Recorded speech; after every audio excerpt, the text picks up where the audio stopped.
Yeah, Ian, this business in shoe repairs and leather works is never a no-no. You bring a little article, we get customers who spends about 80 rands or 90 rands buying an old leather suitcase on a parade. They would bring it to us. They wanted repaired and renovated because the stitching is broken. So we would then repair and we charge them about 300-400 rands, but they would want it done. And we would renew them by polishing with special polish called Tuxen polish. We would then hand stitch it for them and make it look very good, presentable. So a lot of people now are conscious of having their old things repaired. And in particular, it's funny that I have to say that it's so much more popular when the parents die, or particularly a father dies and he's left some items at home in a garage or antique. They would take off and bring a satchel all along. You know, I said, you know, it's going to cost you so much because this is rotten here. We're going to put a new gusset to it. We're going to put a new handle to it. It's going to cost you about 800 rands. And I want it done. It was my father's. He qualified into this and he did his 10 in here and things like that. So with the result, we never say no to anything. And there's people that want certain things done. Binoculars is a very popular thing. I have a binoculars bag here. Then you get them for strap making. They would bring out a camera bag, a camera cover to have repaired. So we say nothing to nothing. With a lot of leather straps, people bring out leather straps and they want it made. I have exotic leather from ostrich to ostrich legs. Then we have all sorts of different colors. Then we make a strap to suit the customer. They become more expensive than getting a leather strap ready-made. But the ready-made strap on a certain watch strap has become much more expensive than what we can do it again. So we are cheaper than buying a new one. The others have to import a leather strap if you want it exact. We can make do with it. We would get a doll, a puppy doll to do. Then we have to strip that puppy doll and turn it inside out and re-stitch it from inside and then close it up again. We even make shoes for a dog shoe, where the dog has had an operation and the leg must the paw must stand straight up and they want to have a support for it. Then I would then take a size of the dog's paw and make a mold out of that in a wooden structure. So a replica of the paw in the wood. Once that wooden one is done, then I can make a shoe on there. I still have the pattern of that dog shoes also.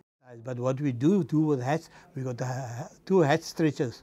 We would wet them a little bit on the inside, and if it's too tight, then we would put it into a hat stretcher and extend them.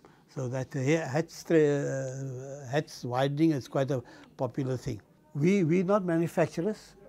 Ideally, we would do a special pair of shoes. We've got the last for it, we've got the know-how for it, but it becomes expensive in terms of 2,000-3,000 rands. We would make a men's shoe. So we've just made a pair of men's shoes.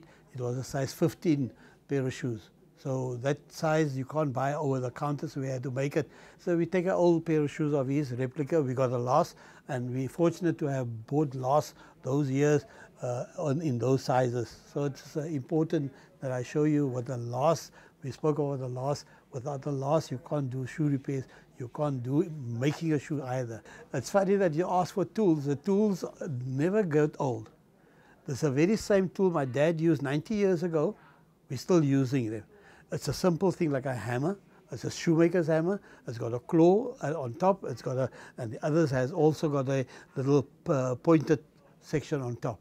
Then you get the thinner hammer, which is a longer hammer to get into awkward situations of a lady's heels or so forth.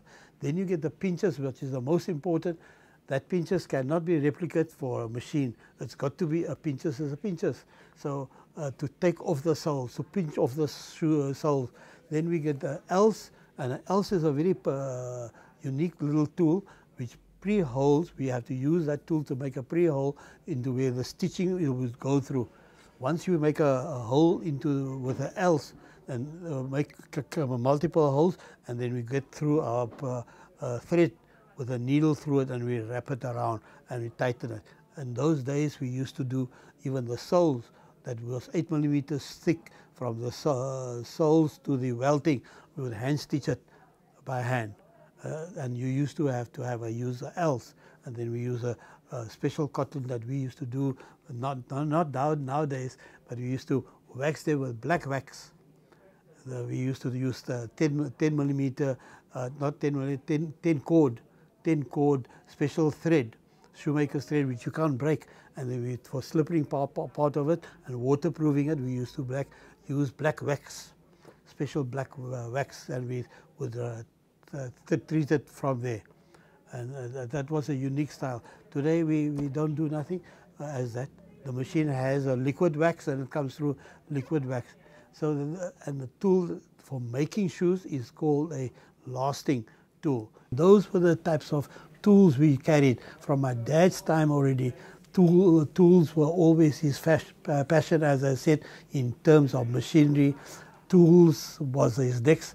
We have tools, and we had to have last. You would never accept a pair of shoes repaired without a last.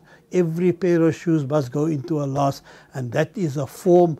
And you bring a shoes in, will be perfect to your fitting. It will never change the size of your shoes because it is lasted.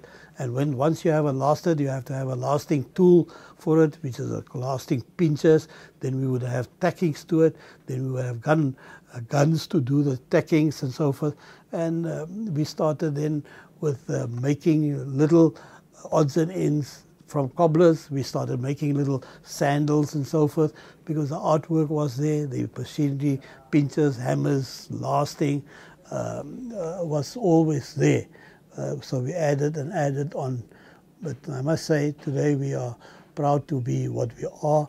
We have established business for 95 years.